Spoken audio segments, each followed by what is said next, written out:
안녕하십니까 시청자 여러분, 만나서 반갑습니다. 저는 정성호 목사입니다. 오늘 여러분들과 함께 나누는 알기 쉽게 설명하는 성경 이야기 두 번째 시간으로 오늘은 창조에 대해서 함께 이야기를 나누어 보려고 합니다. 성경 말씀 딱 처음 펼치면은 창세기 1장 1절 말씀에 이렇게 기록이 되어 있습니다. 태초에 하나님이 천지를 창조하시니라. 태초에 하나님이 천지를 창조하시니라 라고 기록이 되어 있습니다. 여기서 하나님께서 이 세계 만물을 만드셨다 라고 하는 것은 우리에게 있어서, 우리 기독교 신앙에 있어서 가장 중요한 내용이며 또 우리의 믿음에 있어서 중요한 출발점이라고 할 수 있습니다. 왜냐면은 이 세상에 많은 사람들 혹은 기독교 신앙을 가지고 있다라고 하는 사람들조차도 하나님께서 이 세상을 말씀으로 만드셨다, 아니면 하나님께서 만드셨다라고 하는 이 하나님의 창조의 역사성에 대해서 인정하지 않는 부분들이 많이 있기 때문입니다. 그래서 기독교를 믿는다고 하면서도 창세기 1장부터 11장까지 내용은 어떠한 신화적인 내용을 담고 있다라고 생각을 하고, 창세기 12장부터 인간의 역사 가운데 주어진 하나님의 말씀이다 라고 생각하고 받아들이는 사람들도 있습니다. 그러나 우리가 믿고 고백하는 바로는 창세기 1장 1절의 말씀처럼 하나님께서 이 세상을 말씀으로 만드셨다라고 하는 이 내용은 우리에게 있어서 역사적인 사실이며, 하나님께서 진짜 이 세상을 하나님의 말씀으로 창조하셨다라고 우리는 믿으며 나아갑니다. 자, 여러분 창세기 1장을 성경을 읽어 나가면서 수십 번 아마 읽어 나가셨을 것입니다. 이 창세기 1장의 말씀을 보면은 첫째 날부터 여섯째 날까지 하나님의 창조의 역사가 기록이 되어 있습니다. 여러분 첫째 날에는 하나님께서 무엇을 만드셨습니까? 그렇습니다. 우리가 잘 알듯이 하나님께서는 이 첫째 날에 빛을 만드셨습니다. 빛이 있으라 하심에 빛이 생겼고, 곧 빛이 생기니까는 어둠도 함께 나누어지게 되었습니다. 그래서 저녁이 되고 아침이 되니 이는 첫째 날이다 라고 기록을 하고 있습니다. 그러면 둘째 날에는 하나님께서 무엇을 만드셨을까요? 둘째 날에는 우리가 흔히 알고 있는 물과 궁창을 만드셨습니다. 물과 궁창.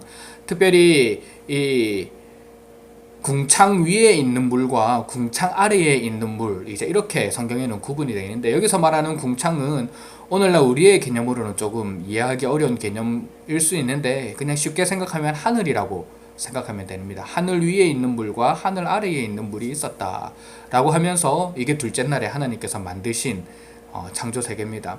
그러면 셋째 날에는 하나님께서 무엇을 만드셨을까요? 셋째 날에는 놀랍게도 궁창 아래에 있는 물을 한 곳으로 몰아 넣으셨습니다. 그러면서 자연스럽게 곧 우리가 생각하는 땅이 드러나게 되었고, 하나님께서는 땅을 만드시고 그리고 한 곳으로 모은 물을 일으켜서 바다라고 칭하십니다. 그래서 셋째 날에는 땅과 바다를 만드셨다는 것을 알 수 있는데, 그것만 만드시지 않았습니다.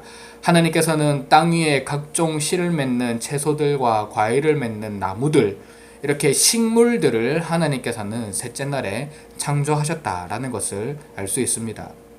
그러면 넷째 날에는 무엇을 만드셨을까요? 넷째 날에는 하나님께서는 하늘의 해와 달과 별들을 만드셨습니다. 성경에는 하늘을 주관하는 광명체라고 표현이 되어 있는데, 큰 광명체와 작은 광명체 그리고 별들, 이런 이야기들이 나옵니다. 하나님께서는 넷째 날에 해와 달과 별들을 만드셨습니다. 그것만 만드셨을까요? 아닙니다. 하나님께서는 해와 달과 별을 만드셨을 뿐만이 아니라 시간, 그리고 계절, 인간의 징조, 이런 것들도 넷째 날에 만드셨습니다. 그러면 다섯째 날에는 하나님께서 무엇을 만드셨을까요? 이 다섯째 날에는 하나님께서는 이 하늘의 궁창, 이 궁창 안에 움직이는 동물들을 만드셨습니다. 그래서 하늘을 날아다니는 새를 하나님께서는 만드셨고, 또 하늘에만 만드셨느냐? 그렇지 않습니다. 이 아래에 있는, 궁창 아래에 있는 물, 바다에 살고 있는 여러 가지 물고기들도 하나님께서는 만들어 넣으셨다는 것을 우리는 다섯째 날을 말씀을 통해서 알 수가 있습니다. 그럼 여섯째 날에는 하나님께서 무엇을 만드셨을까요? 여섯째 날에는 두 가지를 만들었는데, 첫 번째로는 동물들을 만드셨습니다. 흙을 가지고 하나님께서 동물들을 만드시고, 또 똑같은 흙을 가지고 하나님께서 만드신 것이 바로 우리 인간입니다. 흙으로 인간을 만드시고 그 코에 생기를 불어 넣어 주시니 곧 생명이 되었다라고 이제 창세기 2장 말씀을 보면 알 수 있는데, 우리는 여섯째 날에 하나님께서 인간을 만드셨다라는 것을 우리는 알 수 있습니다. 그런데 여기서 우리가 주목해서 보아야 할 것이 있습니다. 그것은 창세기 1장 26절 말씀인데, 하나님께서 인간을 만드실 때에 자기들의 형상, 곧 하나님의 형상으로 인간을 만드셨다라고 기록이 되어 있습니다.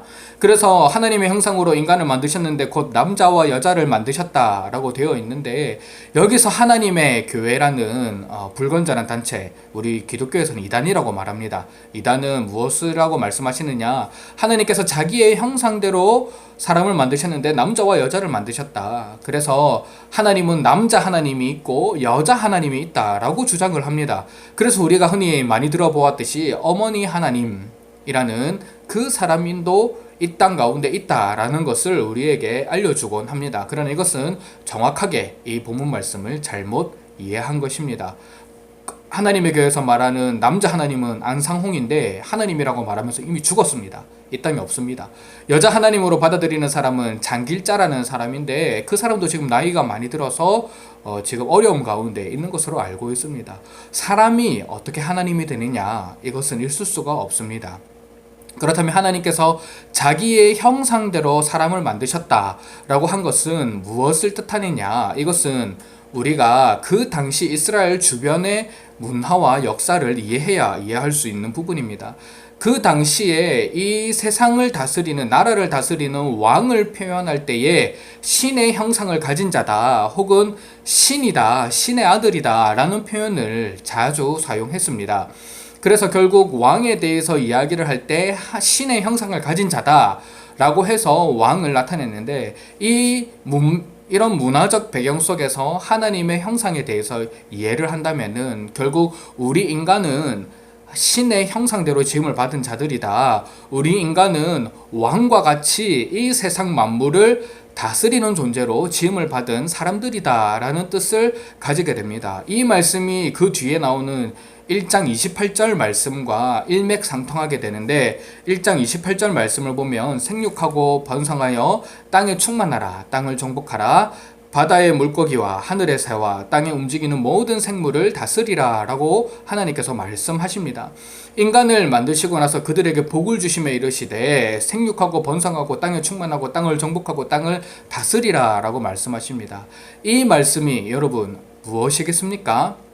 바로 왕으로서 이 세상을 다스리는 하나님의 대리 통치자로서 인간을 세우셨다라는 것을 우리는 알 수 있게 되는 것이죠.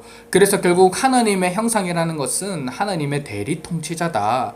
우리 인간, 남자와 여자를 그런 사람들로 하나님께서 세우셨다라는 것을 우리는 이 말씀을 통해서 알 수가 있는 것입니다.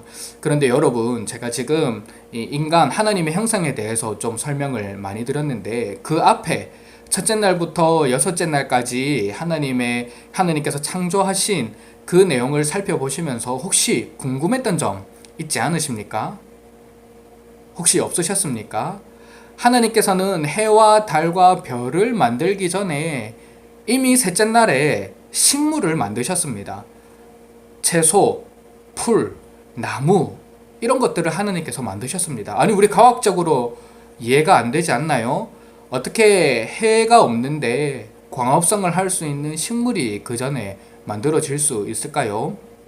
그것은 이 성경에 기록된 이 창조의 내용은 이 과학적인 사실을 따라서 기록이 된 내용이 아니라 어떠한 신학적인 의도를 담아서 기록된 책이라는 것을 알 수 있습니다.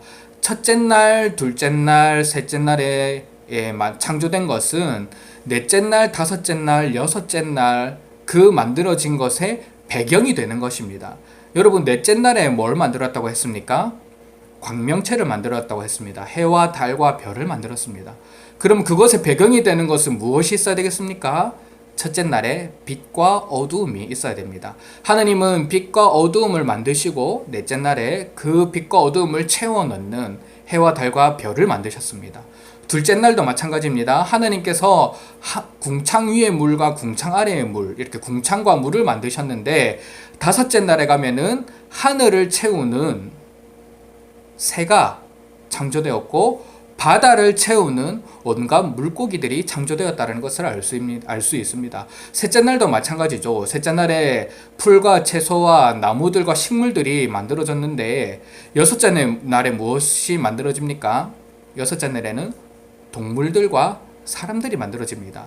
결국 하나님께서는 이 첫째 날, 둘째 날, 셋째 날을 그라운드, 배경으로 생각을 하시고 거기에 맞는 넷째 날, 다섯째 날, 여섯째 날에 창조물을 창조하심으로 거기에 맞추어서 넣어주시는 그런 구조로 이 세상을 만드셨다라는 것을 알 수가 있습니다. 따라서 이 천지창조를 정확하게 과학적인 눈으로 바라본다 라면은 당연히 틀린 것이 많고 이해가 되지 않는 것들이 많이 있습니다. 그러나 성경은 모든 것을 기록해 놓은 것이 아니라, 모든 것을 과학적인 잣대로 기록해 놓은 것이 아니고, 하나님께서 이루어 가시는 구원의 역사, 지난 시간에 말씀드렸죠. 언약, 하나님의 나라, 구속사 라는 그것을 담아내기 위해서 필요한 관점과 틀을 가지고 하나님께서는 성경을 기록하셨습니다. 그래서 첫째 날, 둘째 날, 셋째 날에는 배경이 되고, 넷째 날, 다섯째 날, 여섯째 날은 그 배경을 채우는